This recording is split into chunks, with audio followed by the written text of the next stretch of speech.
최화영, 당신이 스패너로 오복기를 내리쳤죠? 그리고 그걸 호텔 안에 숨겼죠? 그 말이 터진 순간 드림호텔 지하주차장 공기가 뚝 끊기는데요.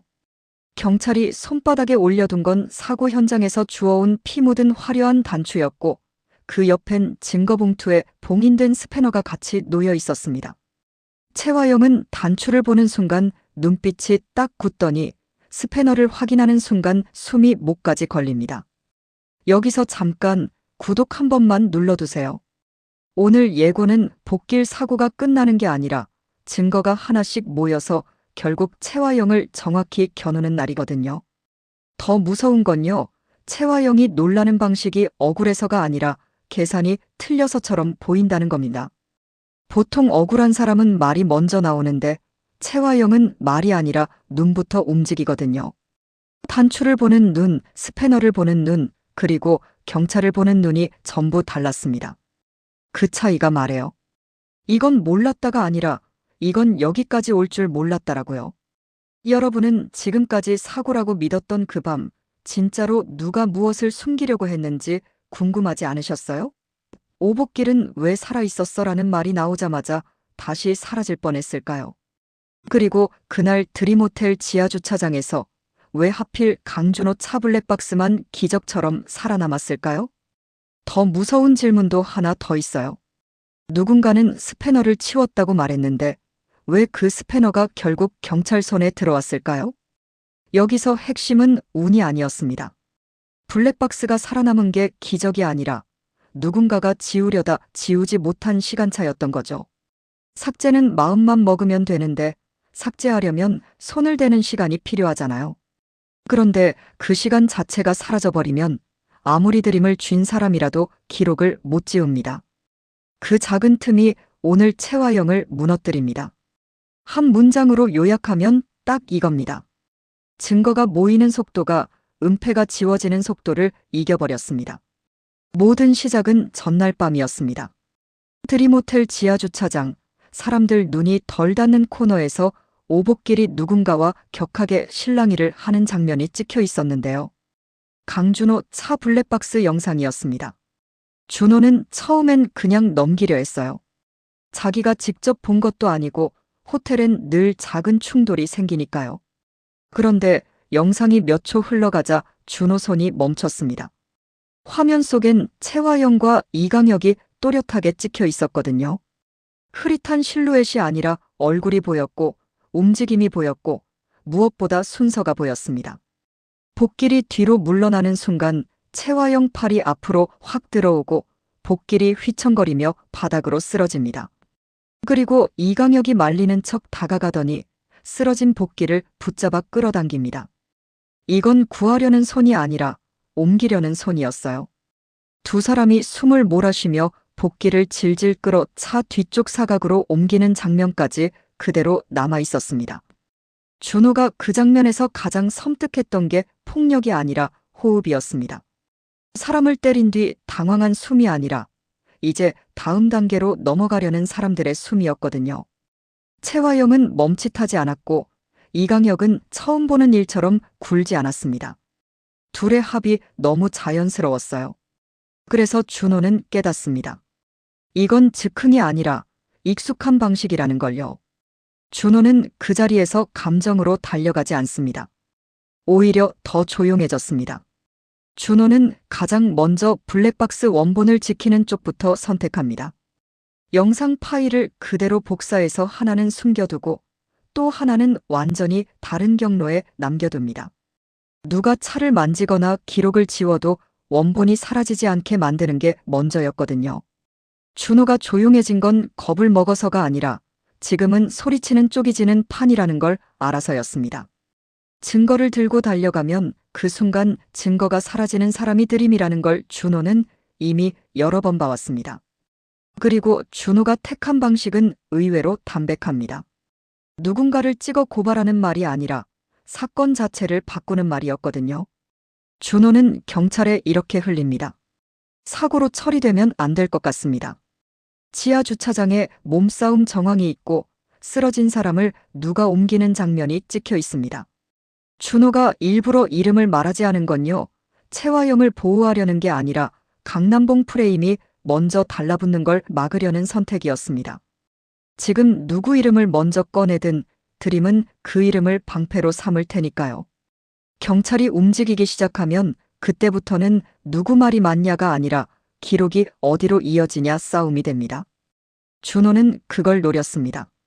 경찰이 동선을 뜯고 출입을 맞추고 착장을 대조하고 병원 진단을 붙이기 시작하면 그제야 블랙박스는 단순한 영상이 아니라 공식 기록이 되거든요.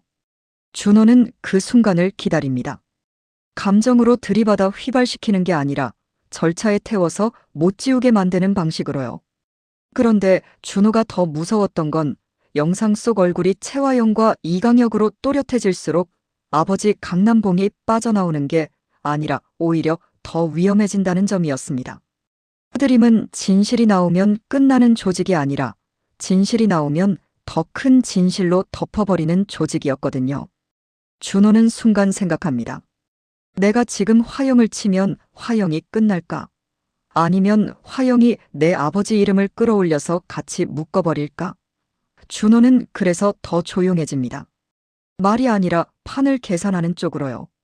그래서 바로 여기서 이 문장이 무겁게 붙습니다. 준호가 조용해진 건 담담해서가 아닙니다. 준호는 오히려 무서웠어요. 채화영이 이 정도까지 했으면 다음은 뭘 할까? 준호는 요즘 드림 안에서 사람이 무너지는 방식이 너무 일정하다는 걸 느끼고 있었습니다. 소문이 먼저 돌고 관계가 먼저 끊기고 마지막에 사고로 마무리됩니다. 준호는 그 패턴의 끝이 자기일 수도 있다고 생각하는 순간 입이 바짝 마르더라고요. 준호는 감정을 버립니다. 감정은 약점이 되고 약점은 드림에서 곧 표적이니까요. 같은 시간 오장민은 전혀 다른 경로로 같은 밤의 흔적을 손에 쥐게 됩니다. 장민은 복길이 사고 현장 근처에 휴대폰을 떨어뜨렸을 수 있다는 말을 듣고 망설이다가 결국 그 근처까지 가보는데요. 장미가 낙엽을 조심히 헤치다가 무언가 딱딱한 걸 밟습니다. 손끝으로 들어올리는 순간 달빛에 번쩍이는 금속 하나가 보였고 장미는 숨이 턱 막혔습니다. 피가 말라붙은 화려한 단추였거든요. 장미는 단추를 보는 순간 이상하게 손이 떨렸습니다. 이런 단추는 평범한 작업복에서 본 적이 없고 장미는 드림 쪽 사람들 옷에서 비슷한 종류의 장식을 본 기억이 있었어요. 단추가 단서가 되는 순간 누군가가 이 단추를 되찾으러 올 거라는 생각이 먼저 들었습니다. 그리고 그 되찾으러 오는 사람이 착한 사람일 리 없다는 것도요. 장미는 여기서 현장보다 더 무서운 걸 느낍니다. 단추는 원래 옷에 달려 있잖아요. 그런데 이 단추는 누군가에게서 떨어져 나온 순간부터 주인이 사람이 아니라 권력이 됩니다. 장미는 단추를 쥔 손을 순간 움찔 놓칠 뻔해요. 땅에 떨어뜨리면 잊을 수 있는데 쥐고 있으면 끝까지 따라붙을 것 같거든요. 그래서 장미는 마음속으로 딱 한마디를 되뇌었습니다. 이건 내가 갖고 있으면 안 된다. 근데 내가 아니면 아무도 안 믿는다. 장미는 강백호에게 전화를 걸었습니다. 장미는 숨을 한번 삼킨 뒤 낮게 말합니다. 백호 씨, 나 지금 이상한 걸 찾았어요. 백호는 장미 목소리만 듣고도 상황이 심상치 않다는 걸 알아챕니다. 장미 씨, 지금 혼자예요? 장미는 대답 대신 단추 사진을 보내고 더 작게 덧붙입니다. 피가 묻어 있어요. 그리고 드림 쪽에서 본 것 같은 느낌이 들어요. 백호는 그 순간 머릿속에 한 줄이 확 그어집니다. 누군가 장미를 표식으로 만들고 있고 표식이 된 사람 주변에서 사건이 반복된다는 것. 백호는 단호하게 말합니다. 장미 씨, 거기서 움직이지 말고 단추는 절대 맨손으로 더 만지지 말아요. 장미 씨가 다치면 그게 제일 큰 손해예요.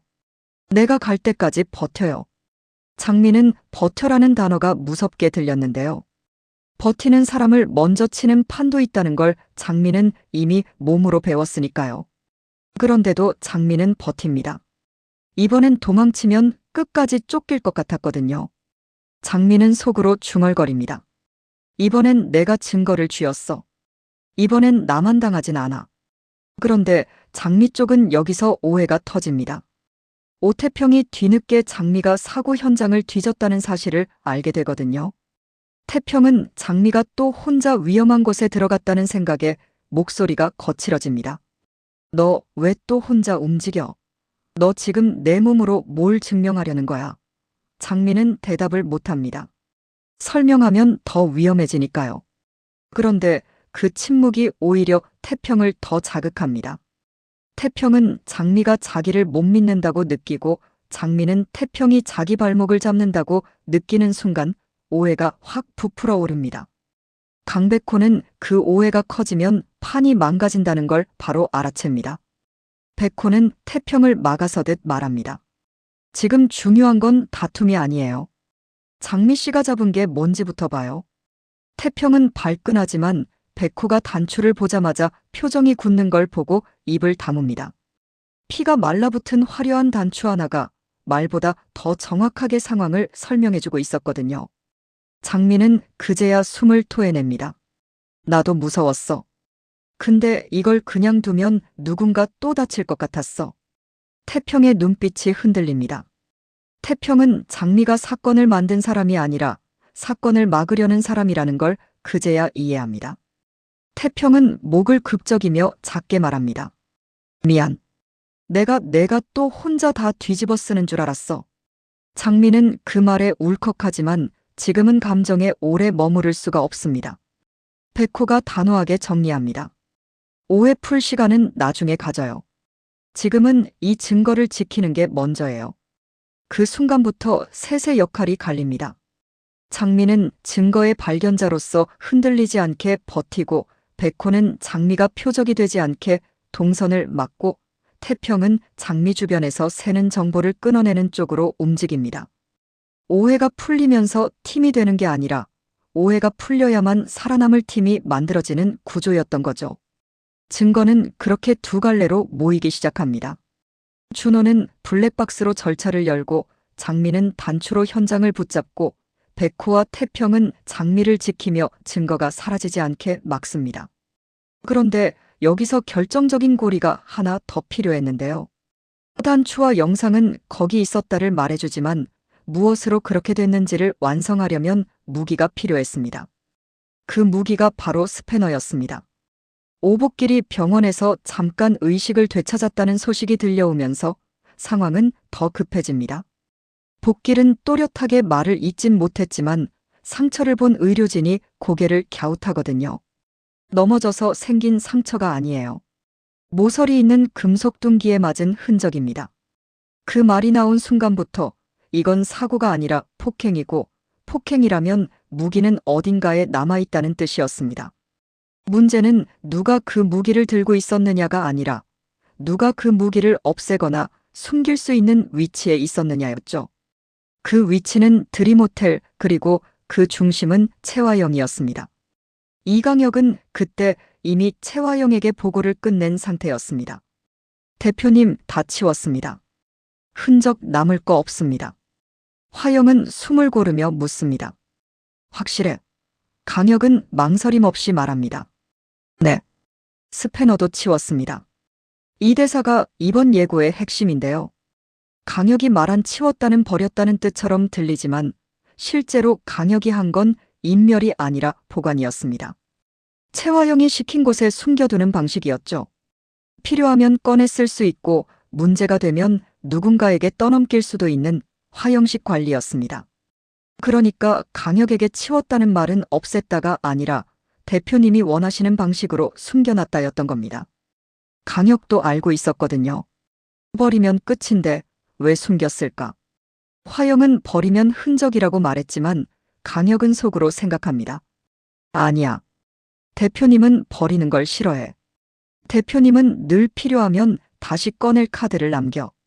그게 화영의 방식이고 강혁은 그 방식에 길들여져 있었습니다. 그래서 강혁은 스패너를 치웠다고 말하면서도 사실은 가장 무서운 형태로 살려둔 셈이었어요. 강혁이 숨긴 장소는 드림호텔 내부 시설팀 자재창고 안쪽이었습니다. 폐기물 동선 끝, 직원들도 평소엔 잘 안 들어가는 구석, 그리고 CCTV가 잠깐 끊기는 사각이 생기는 구간. 강혁은 그곳에 철제함 하나를 열고 스패너를 넣습니다. 그 순간 강혁은 마음속으로 자기를 다독였어요. 끝났다. 치웠다. 그런데 그게 착각이었습니다. 사건이 지하주차장에서 벌어진 이상 경찰이 가장 먼저 뜯는 건 시설팀 동선이고 자재창고 출입 기록입니다. 강혁이 숨긴 그 위치는 오히려 경찰이 가장 좋아하는 범인이 숨길 법한 곳이었거든요. 게다가 진홍주가 여기서 불을 붙입니다. 홍주는 요즘 채화영이 이상하다고 느끼고 있었고 단순히 기분이 나쁜 정도가 아니라 패턴이 보였어요. 복길 사건을 너무 빨리 사고로 덮으려 하고 준호를 갑자기 끌어올려 시선을 돌리려 하고 설인과 장미 주변에 묘하게 일이 겹치는 것까지. 홍주는 설인을 의심하는 사람이 아니라 화영이 어디까지 손을 뻗는지 조사하는 사람이었습니다. 홍주는 조용히 말합니다. 시설팀 동선, 폐기물 이동 로그, 자재창고 출입 기록. 그날 밤부터 지금까지다. 홍주는 크게 소리치지 않아요. 대신 기록을 모읍니다. 그리고 기록은 누군가의 말보다 훨씬 잔인하죠. 압박이 커지자 채화영도 계산을 바꿉니다. 화영은 강혁에게 눈빛으로 신호를 보냅니다. 오늘 안에 완전히 없애. 강혁은 고개를 끄덕이지만 발이 떨어지지 않습니다. 지금 빼는 순간 오히려 움직인 흔적이 남습니다. 더구나 준호 블랙박스가 어디로 갔는지도 불확실한데 경찰이 이미 호텔 내부를 의심하고 있다면 강혁이 움직이는 순간이 곧 자백이 될 수 있거든요. 강혁은 그때 처음으로 깨닫습니다. 자기가 충성이라고 믿었던 치움이 사실은 줄 하나 더 목에 거는 행위였다는 걸요. 그리고 드디어 경찰이 시설팀 자재창고로 들어오는 장면이 이어집니다. 형사가 철제함을 열자 공구들 사이에 낯선 위치로 들어가 있는 스패너 하나가 발견됩니다. 손잡이엔 마른 얼룩이 남아있고 금속 모서리엔 미세한 찍힘이 보였습니다. 형사는 그 자리에서 말합니다. 최근에 들어간 물건입니다. 그 말 한마디에 강혁 얼굴이 굽고 화영 눈빛이 흔들립니다. 화영은 끝까지 태연한 척하지만 이제부터는 단추처럼 빠져나갈 구멍이 없습니다. 단추는 떨어뜨렸다 우길 수 있어도 스패너는 왜 호텔 자재창고에 숨겨져 있느냐를 설명해야 하거든요. 숨겨져 있다는 사실 자체가 치웠다는 말과 맞물려 인멸의 의도를 증명해버립니다. 경찰이 마지막으로 블랙박스 영상을 틀어버리면서 모든 퍼즐이 한꺼번에 맞춰집니다. 화면 속에서 채화영이 복길에게 다가가고 복길이 쓰러지고 강혁이 같이 들어와 복길을 끌어옮깁니다. 그리고 경찰은 단추를 올려놓고 스패너 봉투를 그 옆에 놓습니다. 현장 단추는 채화영 씨 착장과 일치합니다. 블랙박스에는 채화영 씨와 이강혁 씨가 찍혀 있습니다. 그리고 무기 추정 스패너가 호텔 자재창고에서 나왔습니다. 화영은 사람을 살리려고 옮겼다고 말하려다가 목이 턱 막힙니다. 살리려고 옮겼다면 왜 단추가 피 묻은 채 남아있었는지, 왜 무기가 호텔 안쪽에 숨겨져 있는지, 왜 강혁이 치웠다고 말했는지 어느 하나가 설명이 안 되거든요. 경찰은 여기서 한 번 더 눌러요. 치웠다는 표현이 나온 통화 기록을 꺼내서 그대로 읽어버립니다. 대표님, 스패너도 치웠습니다. 그 문장이 공기 중에 떠오르는 순간 채화영은 부정이 아니라 정리를 먼저 떠올립니다. 이강혁부터 끊어야 하나. 그런데 이미 늦었습니다. 기록은 한 번 떠오르면 다시 주워 담을 수가 없으니까요. 이강혁은 여기서 완전히 무너집니다. 강혁은 스스로도 모르게 입술을 달싹입니다. 말하면 살 수 있고 말하면 죽을 수도 있습니다. 강혁은 화영을 바라보고 화영은 강혁을 봅니다. 화영의 눈빛은 차갑습니다. 내가 말하면 내가 끝이야. 강혁은 그 눈빛에 입을 다물어 버립니다.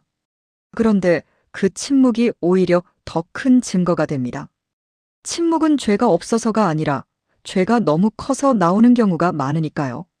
그리고 그 순간 채화영이 처음으로 사람 앞에서 무너지는 조짐을 보입니다. 화영은 울지도 않고 소리치지도 않는데요. 오히려 더 소름이 돋습니다. 눈빛이 텅 비어버립니다. 계산이 끊긴 사람처럼요. 경찰이 선언합니다. 최화영 씨, 오복길 씨 살인미수 및 증거 은닉 혐의로 체포합니다. 수갑이 채워지는 순간 화영은 마지막으로 낮게 말합니다. 증거 다 모였네. 그 말은 인정이 아니라 경고처럼 들립니다. 체포가 끝이 아니라 시작이라는 뜻처럼요. 화영은 무너지면서도 다음 판을 생각하는 사람의 얼굴이었거든요. 그리고 여러분, 여기서 댓글로 딱 하나만 남겨주세요. 스패너가 나온 순간 이강혁은 끝까지 최화영을 지킬까요? 아니면 살기 위해 최화영을 팔까요? 최화영이 무너진 지금 드림의 판을 다음에 움켜쥘 사람은 누가 될까요? 댓글이 다음 전개를 제일 재밌게 갈라줄 겁니다.